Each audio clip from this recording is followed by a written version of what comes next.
Hey everybody, this is Lynn from A Bit of Birdsong. I have something so fun to share, at least I think it is. I've already uploaded the first in a series of Journal With Me videos that I'm excited about doing. I mentioned in that video that I have been a bit challenged by the art of marrying a writing journal to a junk journal. So I'm going to be experimenting over the next 30 days or so with putting words on paper and also just different ways to really liven up a page and still be able to put a daily entry on that page. So I have here 10 journals. They're all constructed exactly the same. I think they're so beautiful, they're so light, they're airy, they're very springtime feeling. There are 10, I'm keeping one for myself, so 9 were just listed in the shop. Now I've done a couple more things to my journal since you saw it in the last video. I went ahead and took some pretty trim, and of course once you have the journal completed you're not going to be sewing trim to the pages. That's not an easy thing to do and I don't advise it. But it's really easy just to stick the front page and the back page under the foot on the sewing machine and stitch just this one little spot. So I added this really pretty pastel trim and this pink, it's a type of yarn with sequins on it, to make a closure for mine. And I didn't permanently put closures on all of them. That is sometimes a personal thing and not everybody likes these hanging off. So again, I didn't do that on every one. But let me show you the journal that I kept for myself. I kept this one because it had a little tear or two in the front, and as I mentioned in the other video, I did go ahead and stitch that. And I love that. It looks very homemade, it looks very vintage, very old. And you know, I love the concept with this that you can just keep gluing over things and you can keep adding to, repairing. Every layer makes something just prettier and prettier. I went ahead and did this first spread, which is the opening page in the journal. That was the most recent video I uploaded. I've done a little more to this page by adding another stamp here once the gesso dried, and I did go back and put some staining in here just so it didn't look so planned and orchestrated. I wanted it to feel more naturally aged. So that's the only video I've done in the series so far of the Journal With Me, and we went over different ways to distress a page, different areas, ways to be careful, and just different things like that. Stamping on fabric and using water to tone things down. Let me just flip through this. Every journal is the same as far as the way it's constructed. So I had sections of paper, stacks of paper, and each one was put together the same with this cover page and then a blank page and then a printed colorful page.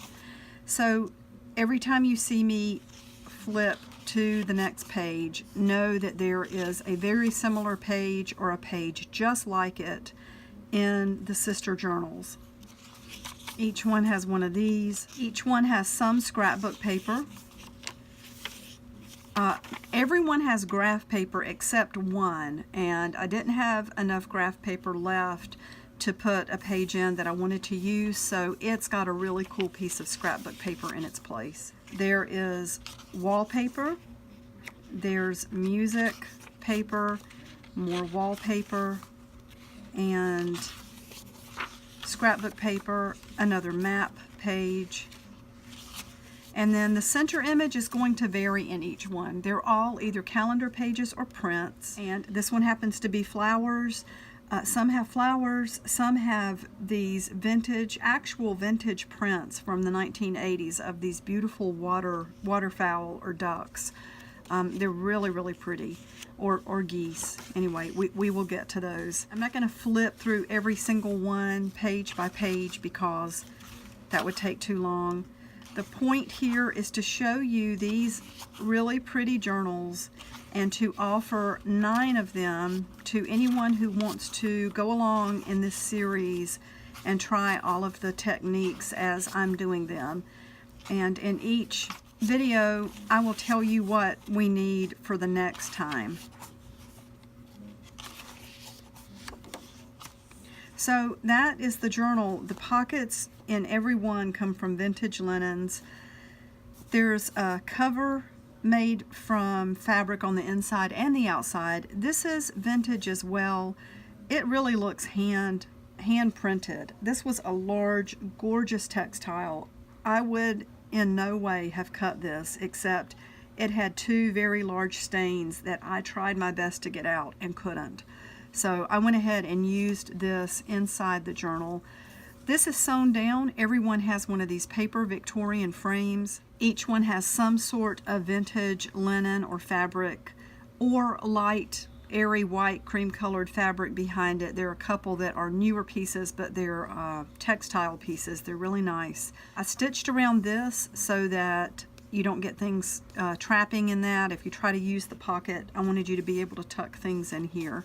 So it is 64 pages front and back, which gives us about 30 or 31 pages for a spread, which is perfect for a month.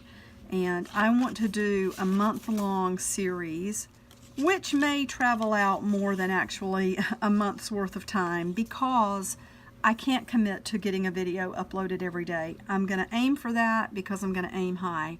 I might not make it though, because I do work really hard on my work days. Let's look at some of the other journals so that you can see how they're constructed.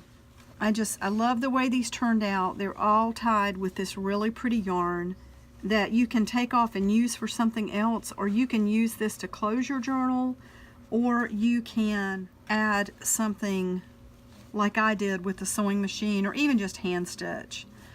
Every one has got the quilted cover, different types of lace, just depending on what I had, added to the front and the back, and each one has my stamp in place. Love this pattern. You know, you could glue something over that or just use that. So again, everyone has one of these beautiful frames, the beautiful printed image, map pages, the dragonfly page, there's scrapbook paper, graph paper, music paper, and then in the center it's a beautiful old print or a beautiful calendar page. I didn't put anything on these yet because that's another personal thing. Some people cut these short and add little paper pieces. When we get to the center of the journal, we will deal with that. Let's look at a couple more. I thought it would be really fun to list this, and I will just choose at random a journal. Now, if you see one that you feel like you absolutely have to have and you're going to order one, leave me a comment or email me and I will try to accommodate that. Just really pretty, and this is so simple. We're going to embellish the pages, but we're also going to write. And writing doesn't have to take a long time, and it doesn't have to be a really long writing. I want to tell you, one of the things we found at work recently was a journal from the 1940s. And the person who kept it wrote little sentences. Sometimes it would be one or two sentences, and one of the cutest sentences in that journal was where he said, this lady, I forget her name, had gone off and married Levon on Thanksgiving Day. And that was after waiting 2 years for Dave. And he said, women are so funny. So, you know, sometimes just writing one sentence is going to leave a memory for somebody else to come back and realize. You can share bits of information that will piece together your family history. There are just so many ways that journaling is a treasure, not just for emotional health, but for others who inherit these journals. So let's look at another one. This one, again, we have the frame in the front, different images, different paper, and in the center of this one, let's see what's in the center. Did I miss it? Oh, I did. Another beautiful set of ducks. And let's look at another one. And again, each one is going to come with a 50-piece ephemera or paper pack. See the vintage linens in this one. The center image in this one is this beautiful painting, one of my favorites. I love this artist. I'm not always the best at pronouncing his name. I'll try to put a link to him in the description. So, more pretty pages and linens. Let's go ahead and look at another one. I might just share one or two more, and then get on with the day. I have some errands that I need to run. I love the blue in this one so much. This one has more beautiful ducks, and again, that's from 1980. That is an actual print that I found. Beautiful linens, and here's the center image on this one. I love the blossoms in this. That's a Japanese image. Let's do one more. One more. Oh, so that's pretty. I love that really dark color. And then that linen. And then more beautiful ducks in the center. Lots of beautiful images, flowers. That one already has a little distressing on it, mostly because it's been on my desk, and that's apt to happen. The beautiful bird. There's a black and white page in each one. Scrapbook paper, and these journals are a good size. We're going to really add some thickness to these as we go through and do this month-long journaling challenge. So I would love for you to join me. It's going to be a lot of fun. I want to find new ways to add to pages and share those with you. Thank you so much for watching this, and I will be back soon with more things. I love getting into my work at home week after being away at my real job for a few days. It's just a beautiful transition that allows me to create and also have a real job with income and some benefits. So I will see you soon, and bye for now.